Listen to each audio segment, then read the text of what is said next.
Hi everyone, welcome to the Glow podcast. I am your host Taylor and I have a very exciting guest here with me today, Cherie from Dermastart, and we're super excited to kind of go into her journey and her business a little bit more.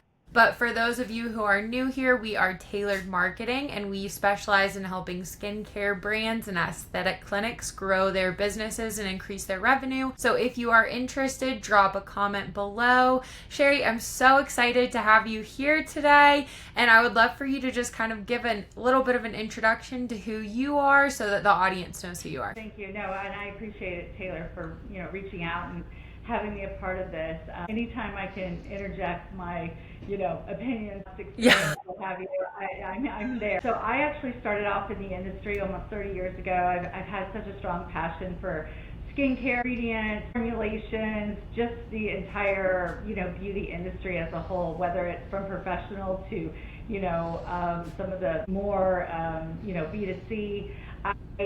I first started my experience, I think, as just a young child. I mean, it was kind of in my, part of my DNA. My great-grandmother, she'd always make her own soap, and so I was a part of that. My mom always had a very strong passion for skincare. I used to make fun of her when I was little about having to take forever to get ready for bed. I'd be like, oh gosh, an hour later, I get it now. But at the time, so my mom was very diligent about all the different products that she applied to her skin, and which is so interesting because we've advanced so far in the industry. Interesting of how the mindset has changed over the generations. Yeah. But I went to after going to school, my background's kind of psychology. I had a little bit of some personal issues in my 20s. My parents were kind of getting, decided to separate, and I had great skin when I was in high school, and all of a sudden it just like boom, I was kind of being pushed and pulled, and I started developing, my own skin concerns, and then it really kind of drove me down this path, and I guess the rest was history. I went to get my aesthetics license. I thought that was an important factor of really understanding the practical side of it, just so I can get an idea of the products and the message that I was going to be out there, and working with different skincare companies. And I think finally the deciding factor was I eventually started working for a very well-known implant company, and I was consistently in surgery with the physicians, and so I was selling elevators and sutures and some of these implants, and I learned a lot from the backside of it, as I always refer to it, and I think that gave me the opportunity to kind of step away and see what was the market was all about. And that was over 20 years ago, and here I am. I started Dermastart, which is the idea of bringing in 4 acne products. That was the idea, and it grew and grew, and now we just recently purchased our own building, so I'll be overseeing our own lab. I do a lot of the R&D, so that's part of my passion. I'm going to continue that, but just kind of overseeing things on a bigger level. I'm excited about that. So once we get through the hurdles. Yeah, no, that's awesome. Yeah, I feel like that's so cool to kind of see, people's evolution in the industry that they're in, kind of how you got to this place where now what you're doing, you're like, this is perfect for me. But I feel like it looks so different for everybody. So I think it's always really cool to kind of hear those transformative stories. Sure. Like, if you ever plan on it, I feel like it just kind of happens, you go to this one place and you're like, okay, this is it. And then you're like, oh, well, you know what? I think I could, really move into the next level. And I think that's how it's evolved for so many people. When you look at, people that are super successful in business, Mark Cuban's a great example. Who would he ever have thought that he was going to own, a big, huge sports team? No, probably not. It's just like, it's the way things just kind of, avalanche in your life, and it just brings you to this position, and it just gives you, a lot more to really kind of reflect on how you want to position and how, you could see the market. Yeah, no, I completely agree with you. And I feel like even like just going through my own career and stuff, it's like when you have a certain position, it's like, okay, I like certain things about this, but then I don't like certain things about it. So you kind of take the things you like and you're like, okay, how do I do more of what I'm passionate about and what I like, and how do I kind of get to that place? So I think that that's really, really cool. And so you mentioned that you all are kind of starting your own, like you have your own warehouse kind of and everything, and you're handling all formulations in-house. How important is ingredient control and testing raw materials yourself and maintaining product quality? And I think where my passion is basically built around, the trends and the ingredients that are hitting the market, the advancements that we're going through. The day-to-day operation side of it is just another advantage, but it's not really something that, I'm looking forward to. A lot of work that has to be done on that side. So of course we'll have, our help with that, but I will have the opportunity to kind of oversee a lot more than what I've been doing just on the R&D. Yeah. My passion is like, besides having my own brand, we do a lot of private label, white label, or you might reference it. So I love to bring, people's vision to market. I love, collaborating with them and doing discovery meetings with them and kind of getting down to like the nitty gritty and seeing where we can go with presenting an idea into the market and why. And that's usually the biggest, question when they come to me, when I do the discoveries. My why, the simple question, and they're always like, well, why not? I'm like, well, we have to have more of a reason than that. Yeah. And, so, I think that's like a fun challenge for me. It's like just trying to create that uniqueness. Having the availability of so many suppliers, raw material suppliers all over the world. They send me fantastic ingredients, that look wonderful on paper, but, we have to take it a little bit further. Where are we going with it? What are we putting it in? How can we push this with, coupling that with another ingredient? So I think that's like that fun challenge for me, is that side of it. And I'll continue to really, pursue that pretty hard. I have other people that I'm looking for on the day-to-day operations and production time. That's more like paperwork and not real fun, but it'll give us the availability of helping more in the industry, even my competitors. My goal is to be 100% vertical, and just referencing to that is that we do have some issues with some of the manufacturing within the industry, from B2B, B2C. It doesn't really matter. It's the manufacturing side. Either lead times are so unrealistic, or we're having challenges finding somebody that can help with, filling sachets, like our little samples, that we use to promote our products, or even screen printing, things like that. So having that availability and reaching out to all of my colleagues and everybody that I've been working, I think that's going to be one advantage right there. But again, staying on the R&D side, that's the fun side. Yeah, no, that's awesome. And so you mentioned some issues too with manufacturing and distribution and things for other people within the industry. Could you talk like a little bit more to that and kind of what issues you guys are facing right now with that? Well, there's been a few on the immediate side dealing with tariffs. We've had some component bottle issues, packaging issues. Those have all been a rise of concern. A lot of our packaging comes from overseas, even if it's a supplier here in the U.S.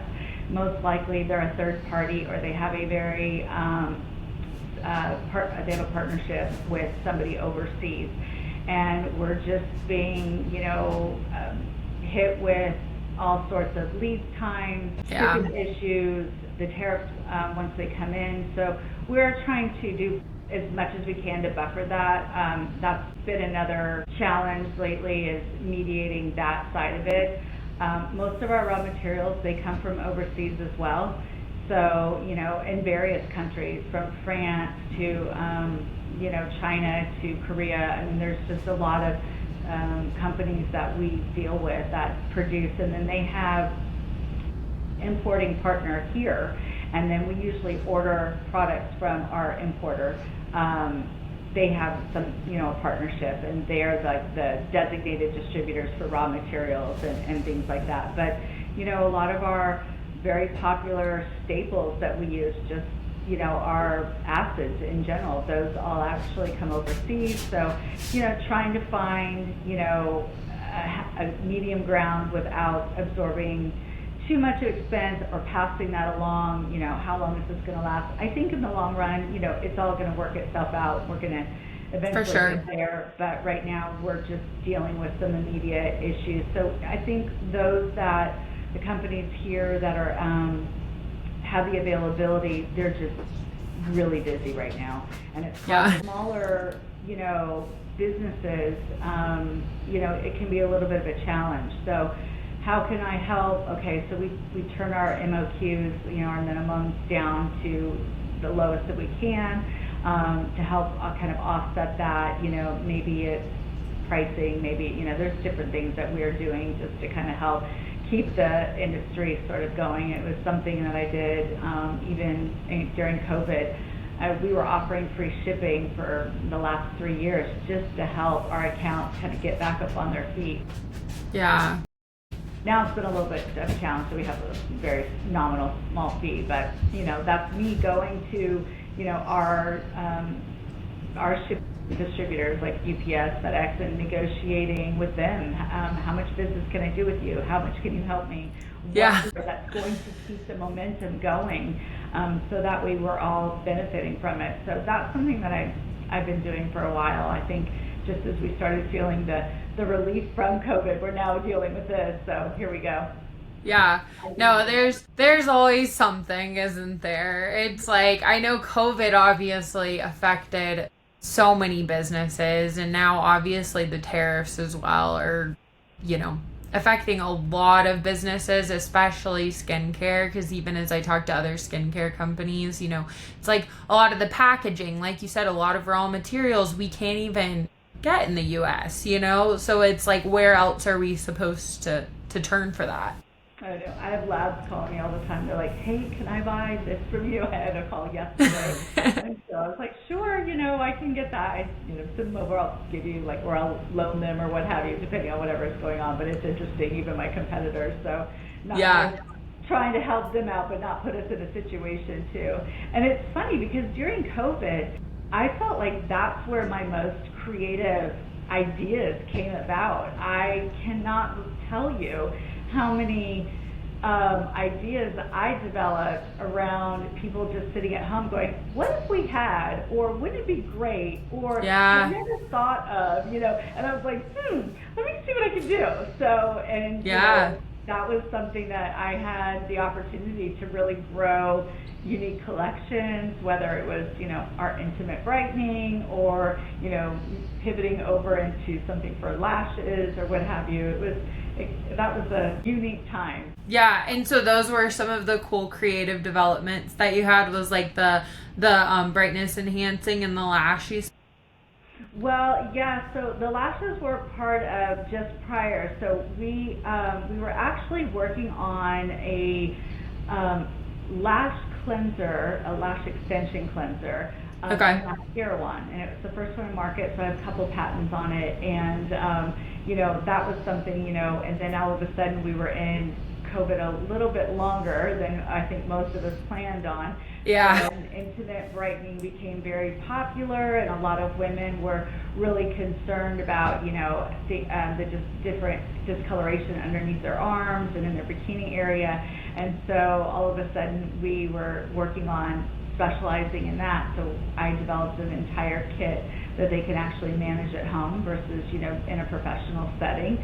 So that way they can achieve, some of their results. Because I think when you get busy and you're dealing with kids and you're dealing with careers and your day to day, you forget, we as women forget about ourselves all the time. And so it's like, I just noticed this and I think I want to fix it. So, we had to come up with a plan. So that's what we did.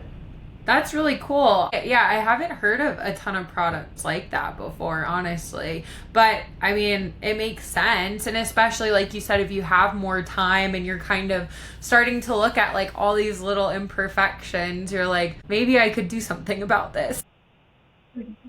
I think there's a lot. That and home construction seems to be like the popular things to be doing. Yeah, no, Everybody on my definitely. street is redoing their house. Yeah, no, definitely. During COVID, it gave us a lot of time to just do random things, honestly. Or getting a dog. Everyone got a dog too during COVID.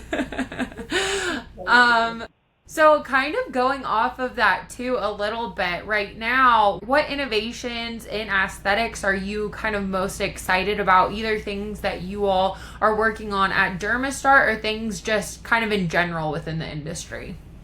I mean, moving forward, I'm always looking at, how to work on the corrective side, how to better the skin. I think my major focus right now is more on strengthening the skin, which is basically barrier repair. That's all been the hype right now. I think, that again, coming from like your generation and even younger, everyone is just really focused in on more of that preventative side, and if we can protect the barrier, then we have less corrective.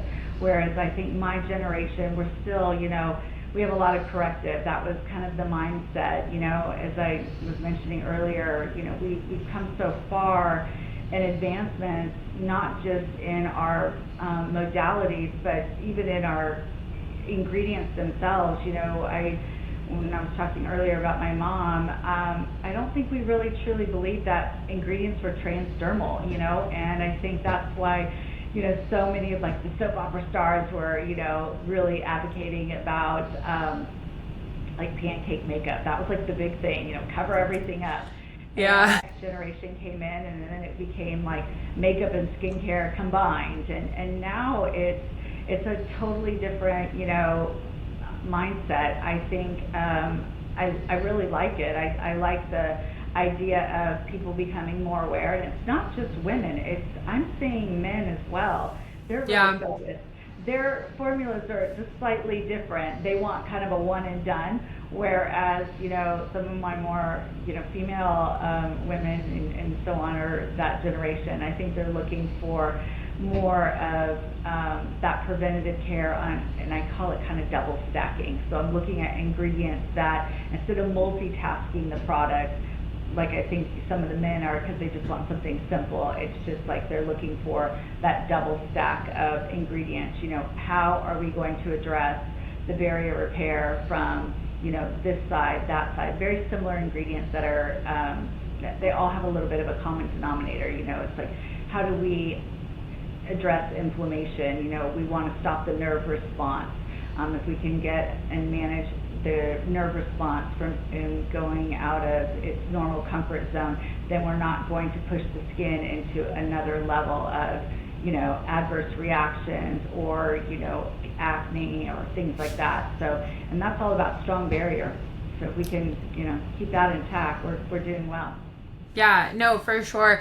And I feel like you made such a good point too. It was like 10, 15 years ago, skincare wasn't really a huge thing. Like people knew that they needed to do it, but maybe they could wait until they're like 30 or 40 or until they can just start kind of, like you said, like the more of like the post care of what's already happened rather than doing more of the preventative care of side of things. And now I feel like people are a lot more educated on what's happening, and like they just have so much more access to information, so they have a better understanding too of like, okay, if I'm not doing this, then when I'm 40, I'm not going to look the way that I want to, so let me start now. And so it's more of like that long-term kind of, we understand it a little bit better now. Absolutely.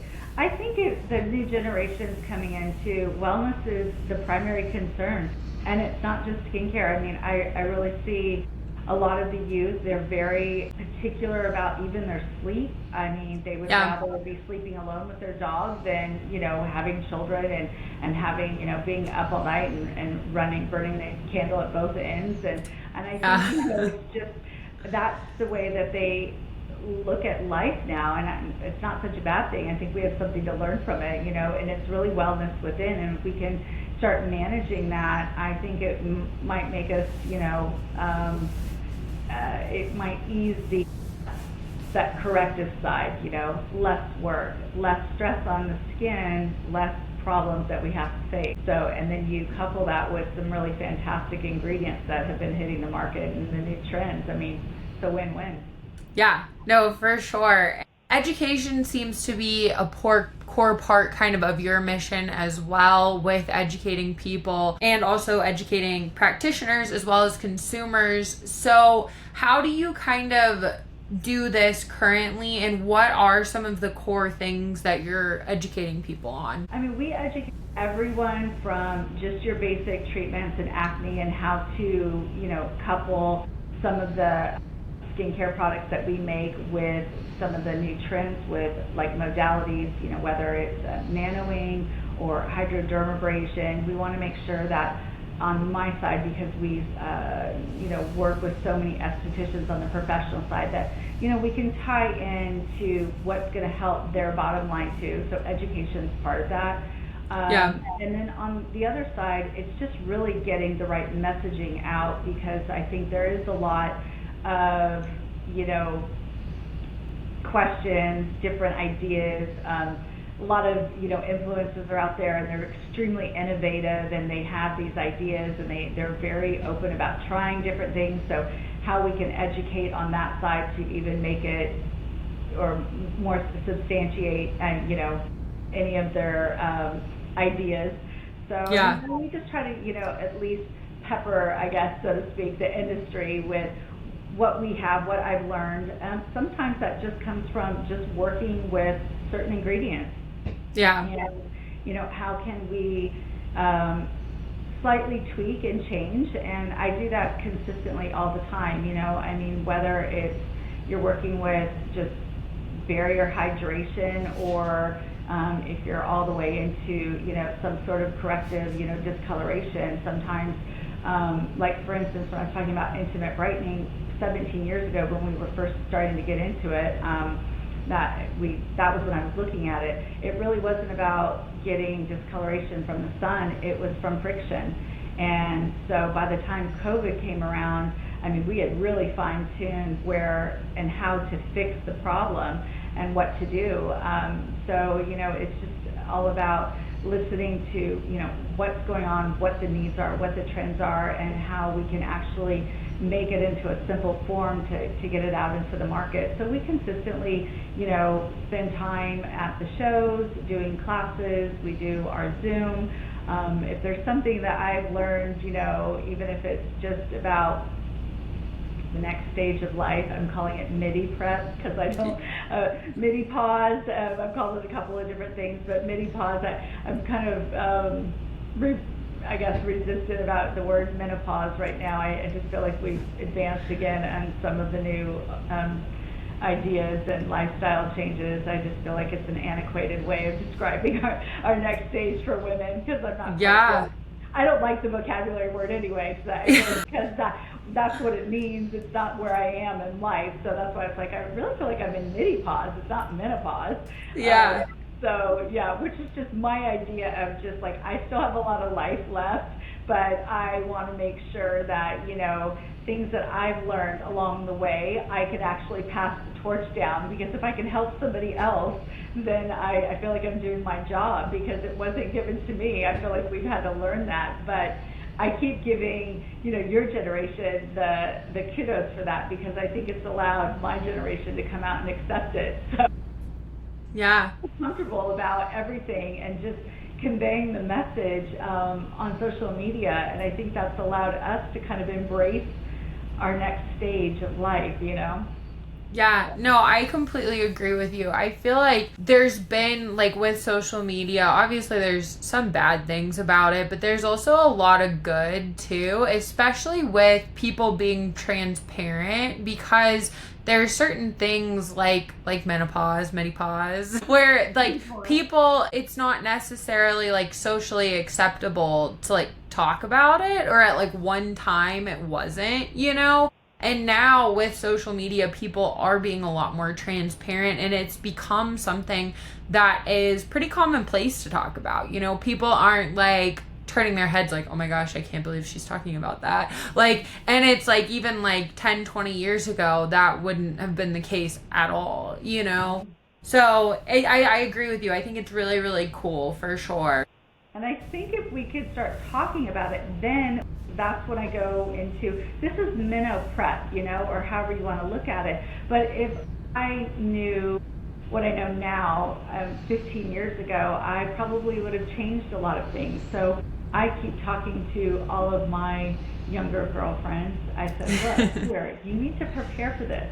Whether it's once a week or, you know, every other day, you need to change these things, these steps in your skincare, because I don't want your body and your mind to be shell-shocked because I felt like, you know, you woke up one day and you're like, wait, what's going on? And I had to quickly pivot just to keep, you know, everything I feel like intact. And we just have so much availability, you know, with all the different, you know, machines and all of the different, but just in general, it's not really just about topical, you know, skincare. I mean, it's really about, you know, the internal side of it. And if I can get that message out, like gut health is so important. And I didn't realize that until, you know, last year. I was really starting to focus in on gut health and how it really helps, you know, bring you to another level in your life. It helps with pain relief. It helps with movement. It helps with hair. It's been a really interesting side to kind of research, and I think more and more people are saying like gut health and nutrition, and that's going to be the new way, is sustainability, you know. For sure. No, definitely. And going back to what you said like a minute ago, so you said 15 years ago, there's some things you know now that you would give yourself advice. So what are some of those things that you would tell yourself from 15 years ago if you could? I would definitely go back, and I think I'd be more persistent with my doctor, my OBGYN or my physician, to really not just do the traditional hormonal test, but to really have an in-depth overview of my hormones so I can understand and get a better idea, because, you know, the abundance of estrogen that we produce as women in our stomach, and so, you know, that's one of the key factors. And I think that has, you know, as you get into the first stage, the peri, have that when you go in for your test and they're like, oh, you're within range, but that within range doesn't give an individual, you know, diagnosis. And just because you might be at the very tail end of it, I still think that that has a huge impact on your everyday life, your sleep, your just depression. A lot of women, you know, find depression when they have a lack of hormones. I think I'm seeing that this is a very individual stage. As I always said, acne is always an individual disorder. I'm looking at, you know, menopause as like an individual, because what I'm going through, some other women are not. I noticed that, you know, making sure that you have your vitamin D checked. So I've always been very diligent about my vitamin D, and I don't have the hot flashes, but I have other colleagues that experience, you know, hot flashes and different things like that. So that's what I tell them. I said, you know, you need to at least have a baseline, and even for my younger girlfriends, and I say, start this now and be persistent about it. So that's one thing. The other thing too is that I wish I never stopped lifting weights. You know, I still kind of like to run, but sometimes your body, estrogen also is helps with pain, and I didn't realize that, and I didn't think about, you know, certain hormones help alleviate that, the aggravated knees or the joints. So that definitely those are few things. Hydration, all about hydration. I wish that, being in Florida, it's very humid, so I was always, I always would try things, and I was like, okay, it's too much. Now I load up on hydration. I stack everything nightly, so that way during the day I have a little bit of the dewy glow. And that's just something, yes, if I can definitely, keep going on that hydration. So, but consider, gut health is, I guess, just another, I do take a lot of amino acids. I like glutathione is one of my favorites. So I like to, keep that. Glutathione, not only is it fantastic for lightening your skin or brightening your skin topically, but it also helps internally too, because it helps with, the liver, and when you can couple that with milk thistle, that's another great benefit as well. So, it helps keep your skin very bright and the clarity and so on. So those are just a few things, going back to 15 years, I think. Brain fog. No, that's probably my biggest. That is, brain fog is probably number one on my list. I wish I would have, I started doing acupuncture for brain fog, and it's fantastic. Wow, that's awesome. Yeah, no, I feel like that's great advice though too. And it's like things that people can implement fairly easy. It's not like you're changing your whole lifestyle, because I feel like stuff like that sometimes can be hard. But those things are things that, just about anyone can do. The hormone test might be like a little bit of money, but it's nothing like too crazy, and at least, like you said, get that baseline. You don't have to like go back and go all the time. And so with Dermastart, what are your goals kind of for the next year or 3 years? What are you guys working on right now? Oh my gosh, that's probably a loaded question, Taylor. I'm keep progressing with some of the new trends that are hitting the market. I know plant exosomes has become, very popular, still, going uphill with that. Fermented ingredients, that's another popular angle that the raw materials have been, striving towards. We've been using quite a bit of those. We're seeing some really great benefits for that. The fermented ginseng or cica that you probably, the Centella asiatica, these are some wonderful ingredients that you can add to your formulas that really help, like, jumpstart, your cells. Think about, like, if you have a car that you left for like a couple weeks or what have you, and when you go to start it, it's just kind of sluggish, but it starts. You may have to jumpstart it. And that's kind of what some of the fermented, the sugars, really stimulating that ATP. It actually helps. That's another part of my minnow prep. If you can really kickstart some of that in your cellular rejuvenation, I think it's only going to benefit. So looking at ingredients on that side of it, and that comes hand in hand with like barrier repair as well. Sugars are been used in the industry for many, many years, and carbohydrates, polysaccharides, all of that. Even when you're working out, I think years ago, way back when, people used to drink chocolate milk after an intense workout, and it was they needed the protein from the milk, but really the dark chocolate was part of their carbohydrates, and that sugar would quickly re-energize their cells, and that's really what you want to do is keep that energy. And again, back to jump starting your cells, kind of like your car, and that's what it is. So when the cells start getting sluggish, so looking at products that are going to fall into that category, and I even think the plant exosomes are becoming widely popular. Those are like little mini packets, like little vesicles that send messages to the cells, and they mimic your own. And I think you can actually couple that with like your some of your reproductive and things like that, just reproducing healthy cells. Those two together work really well. And I don't know, I am kind of thinking about, I'm exploring the pet industry. I think it has to become such a big part of everyone's life, especially the younger generations. They're all about what they can do for their pets, and I feel like the amount of food companies, and I've studied mushrooms for many years, and I know that's become hugely popular of addressing joint care and health and things like that. So I'm kind of interested in what's going on in the pet wellness side of it. That's super cool. So we'll see what happens. You never know. Yeah. Just experimenting, seeing what happens.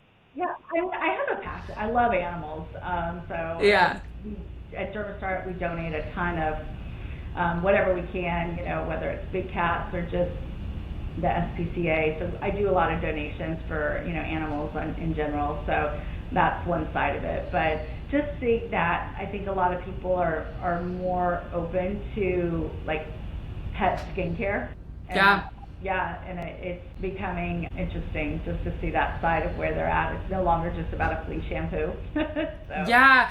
No, well, I actually am living in the desert right now, and my dog, I have a golden retriever, his skin has been getting kind of dry, like, since we've been here, and so we had to buy him, like, this, like, lotion, because his skin was getting dry, and, like, his paw pads and stuff, so we had to get, like, 2 separate things. So every night now I'm like, oh, like, we're gonna do your little spa routine. I bet he loves it. He does. He really does. He tries to lick it off, but he likes it. And there's a few, just simple things that you could do. Coconut oil, that would be okay for them. And we have a spray too that helps with their paw pads and the dryness, and so I can send you something. But it's fantastic, just to see that. I think so many people are open, and I love that. And have this little spa day. I'm sure I love seeing all the Instagram too, where they have like their pets and like their massage beds or whatever. Yes. The pet's just completely out of it. Yes. No, that's so funny. Well, cool. Well, tell everybody where they can find you online, where they can find Dermastart. I'll also include everything in the show notes as well. So if you want to tell everybody, that'd be great too. You could go to dermastart.com. That's one of our websites. If you're a professional, you can sign up. If there's something that interests you on the website, we also have chronicpharmaceuticals.com. That's another website that you can go to. Between the two, I'm sure we can help you, or give us a shout out. You can find us on Instagram. We're usually around. We're based in Florida, so we're here, and we're excited. And if you have some ideas, I'm open and interested. Awesome. Cool. Well, thank you so much, Cherie. It was great talking to you. I really, really appreciate you coming on. I appreciate it as well. Thank you. Thank you.